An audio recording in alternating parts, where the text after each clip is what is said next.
The newest episode for Solo Leveling was an absolute blast that we actually did think that such a beautiful episode would drop, but it wasn't in my radar, even in the least. I never thought that it would be this amazing. This isn't Jujutsu Season 2 Episode 17 level of, let's say, absolute beautiful fuckery and shit, but it was so beautiful. And the masterpiece soundtrack, the masterpiece song that Savano introduced her, and that so far has like 100,000 views over on YouTube at Savano's own YouTube channel, just made the episode so great and so amazing that I couldn't wait to record this analysis and upload it for you guys to watch. So welcome to the analysis of episode 6 of Solo Leveling. Do leave your comments below about the video and about the episode, whatever you like, and I'm going to try to use that soundtrack in an instrumental form as a music background, like just you guys listening to the analysis. So the episode is titled The Real Hunt Begins. I do have many things to say about the title and about the episode, and I'm going to start with the fact that every single thing we have seen so far,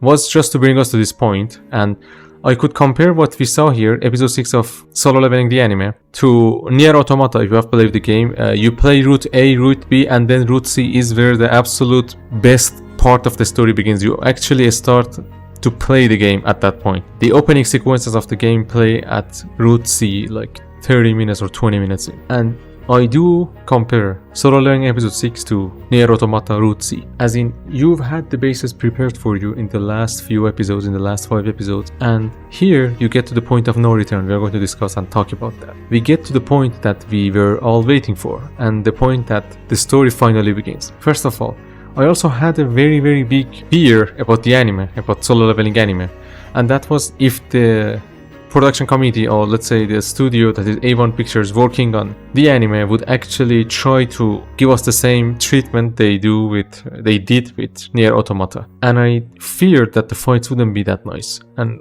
they didn't disappoint. They were amazing. And this fight, especially the fight against the 6 people, the 6 lizards, let's say, was the highlight of the episode, and that was the thing that I feared the most, that they fucking up this fight. So I would like to argue that we are past the point that Solo Leveling has to actually prove itself as a very entertaining and very popular anime. It is going to become a very popular anime, considering how it was actually better received, like so well received in Crunchyroll in comparison to One Piece. We know which episode, but do remember that anime that are suddenly catapulted into popularity. I know the manhwa is pretty popular too, but these kinds of anime, or as was the case with One Piece post Wano, after Wano arc begun, too much popularity does bring in some very toxic fan base and toxic people, and we did see that with One Piece. We are seeing that with One Piece. We are going to see that with Solo Leveling. Just bear with that.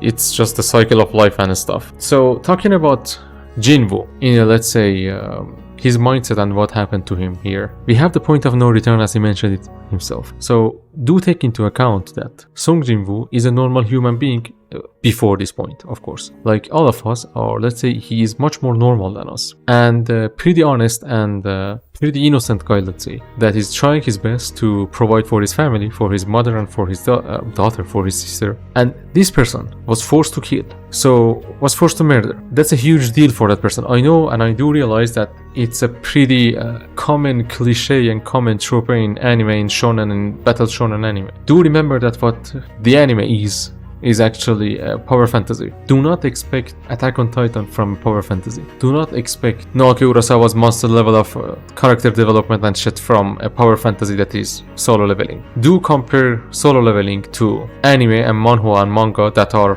power fantasies or battle shonens. But anyway, this is the point of no return for Jinwoo, because he actually has to kill, and if you do pay attention, it's not easy for him, and you are going to see the repercussions and the effects of killing going forward in Sung Jinwoo. And if you did notice, when he killed those people and actually finished the quest, the urgent quest, he got the murderous intent skill. You are going to see that a lot. There is a little bit of foreshadowing here that Jinwoo says that, hey, the system is using me and I am going to use the system. Do remember that this is a little piece of foreshadowing that I'm not going to elaborate more on the fact of system and some shit fuckery about that. Just do watch the anime and give it some time. But I do realize now that it was a pretty smart or cool foreshadowing to leave here. Now then, about that scene, about that sequence and sequences of scenes that you are probably thinking about. First of all, as I mentioned, Savona did a great job, and the art direction and the animation direction was amazing, and they did amazing job on that. I do realize some of the parts could have more movement, like when the two guys are slashed and we get like a black screen and a slash and they just fall. It could be much better, of course.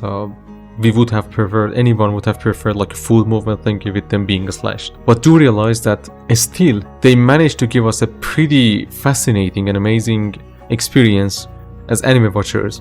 And the experience of us manhwa readers, the source readers, the web novel readers, when we got to this point and watched that, I have a reaction thingy on over at Kick, and we do watch it every single week. It was pretty fucking amazing because, you know, the atmosphere created, the environment created by the visual elements, by the sound elements, the audio visual elements as to call it, they were amazing, and it conveyed the emotions that were needed to be conveyed to us. And someone did a pretty fucking amazing job at that. I do realize it was pretty edgelordish, but do remember again that the work itself is a power fantasy. You do need to expect that. The first battle against the big spider thingy, it was pretty cool too. Some of the scenes could have enjoyed more movement and more, let's say, animating done on them, but it was still pretty nice, and they did adhere to what they were trying to show, or let's say they were pretty loyal to the manhwa adaptation, if you do look at the panels. But about loyalty to the manhwa, they did add quite a few bit of new scenes that first of all helped to finish the episode at the place that it had to be finished and have a pretty smooth and okay pacing. But do realize that many of the scenes added here are pretty important considering the dude we see at the end of the episode and the things that are and the shit show that is going to happen. Do remember, many of these people you are seeing here are not people you see in the manhwa, so let's say at least until later on into the story. You knowing them, you at least having seen them before in the anime, helps for you guys to have a better understanding and have a better comprehension of what is going to happen and the world structure that we have and the world building. Of course, this could be confusing to some people, actually, and more than you anime watchers, to many of the manhwa readers and source readers that are like, holy shit, what is this? This wasn't in the manhwa. But adding them here lets you have a better grasp of what is happening. Like in the manhwa, if we had the same scenes as in the anime, the original scenes, I do imagine it would be much better in order to understand some of the world dynamics and some of the characters we see and some of the power dynamics in play. I do want to do a little spoiling thing at the end, but do notice the dude that appears at the very end, and do pay close attention to what those people say they were, that the ones that were massacred by Daddy Jinbu. Do pay close attention and you might have an idea of what is going to happen. This was all I had to say about the episode, and I do make weekly episodes on weekly analysis videos on Solo Leveling. I hope you guys do enjoy it. I will probably be next week on, in 10 days I will be free from most of my responsibilities and can actually start working on this channel like a normal human being again. Thank you very much for sticking by, and sorry if I'm not that active as before. AOE videos also are on the way, and as we say in Farsi, شبتون بخیر، روزتون بخیر.